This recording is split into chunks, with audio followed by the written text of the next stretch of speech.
So the theme that I selected to speak about this year is, as I called it, I was struggling with what to find a title, and then Sandy thankfully gave me something simple that it would go with. But hymns from ancient India, hymns of ancient India. One of the ways that the Indian tradition, the Hindu tradition, has stayed alive for millennia, one of the ways, not the only way, but one of the ways, is through this legacy of compositions, Sanskrit compositions, that various mystic poets have left. So the first composition that I picked to present today is by Kalidasa from early 5th century. There is a great deal of controversy about when exactly it was, when exactly he lived. That is pretty much true to every, literary and mystic from the ancient times. There seems to be something about classical Sanskrit literature that there is very little that you can get out of who exactly this person was, what exactly he did. The mysticism and the Sanskrit poetry, literary, they kind of take over the individual personality. They kind of rank higher than the individual personality. So it's very difficult to date. There's also a problem. It's very difficult to figure out what exactly did this person compose. There is controversy about did Kalidasa really compose Rifsamhara? I think one of the compositions that he had. Unresolved. We don't even know where exactly he lived.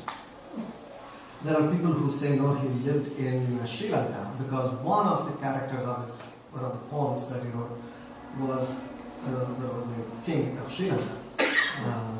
I think Kumara. Can't remember the name. But the other people who say no, he lived in Ujjain, which is in central India. No, there's another theory which says no, he lived in Kashmir. But to go with the kind of generally accepted time and place, Ujjain in central India will be where we will believe Kalidasa lived, and he was late 5th century. Early 5th century, let's say.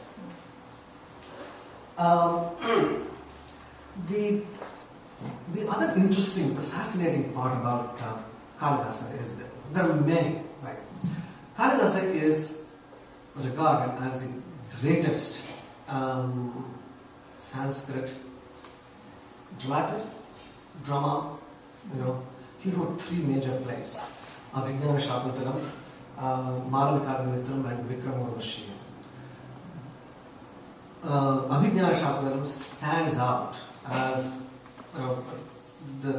one of the views is that never has Sanskrit poetry produced anything of that caliber again after that. It's been done once and never again it will happen. When the Sanskrit classics started being translated into European languages, English and German, Shakuntala, who is the heroine of this play, again captured the fantasy. So many of the Western literatures have commented on. Is Goethe?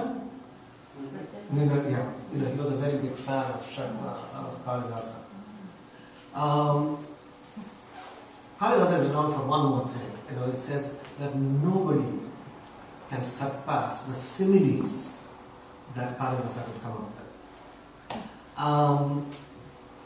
I think I've mentioned on my previous talk, Sanskrit is enriched, enhanced.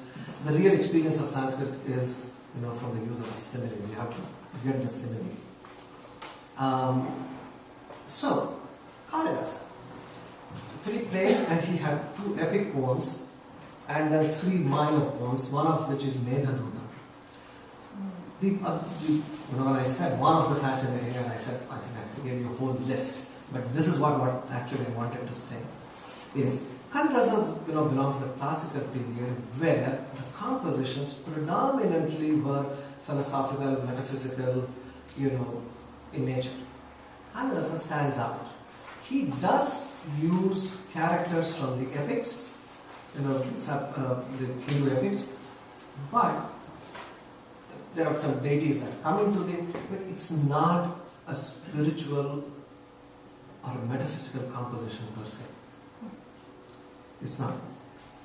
And that's very fascinating.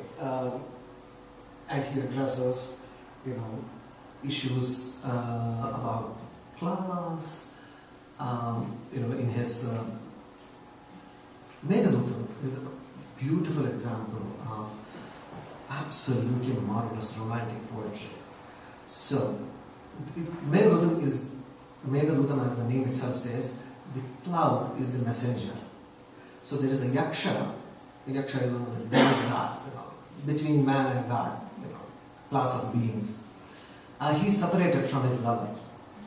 And so he sees the clouds and he suddenly thinks, oh my God, he's separated because of a curse, so he cannot see his beloved. So he sees the cloud and then suddenly he thinks, oh my God, maybe you cloud can take my message to my beloved. And the composition is full of amazing descriptions of natural beauty. Right from, the Ujjain to right up to the Himalayas. And one of the reasons why he causes all the confusion about where he lived was because obviously he saw all these places. That's how he's able to describe them in such grand detail. So if not where he lived, at least we know that he traveled extensively in India.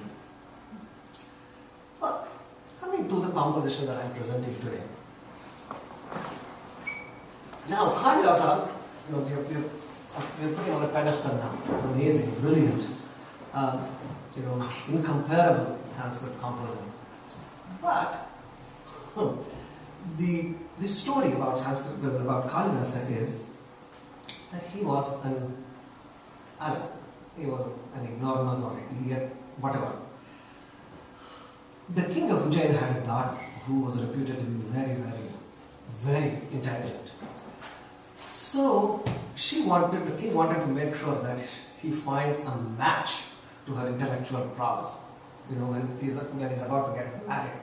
So the condition is this, that anybody who wants to get married has to vanquish her in a debate, the princess. Many scholars from all over came and were defeated. There was one particular one who was very offended, very insulted. So he made it his life mission that he was going to get her married to a dumb idiot. So while the scholar was going around, he saw this man in a forest who was hacking the branch of a tree on which he was sitting. He was sitting on a branch. And so the scholar tried to tell him, hey, man, but of course, he can't get through to him. The guy cuts the branch, falls down, and the scholar decides, okay, I'm going to get this man married to that princess. So he kind of prepares this guy, gets him all dressed up, but he says, whatever is to happen, you are not to speak. And he introduces this guy to the king, saying this is a brilliant man but will not speak. So they have a debate in gestures, and of course the scholar gives his interpretation to the gestures, and Kalidasa vanquishes the princess and is promptly married to her.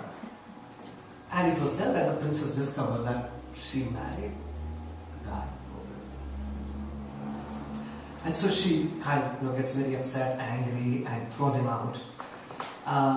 But she has, she's able to say that go and seek the blessings of Goddess Kali, and maybe she will grant you the wisdom, or the ability, the intellectual capacity to, be my equal.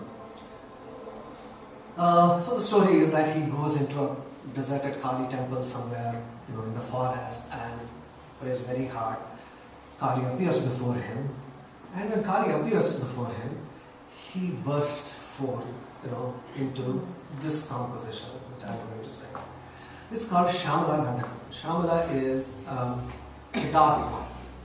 So Kali is, you've seen pictures, she's always depicted as bluish, dark bluish color. So that is Shamala. Shamala Dandakam.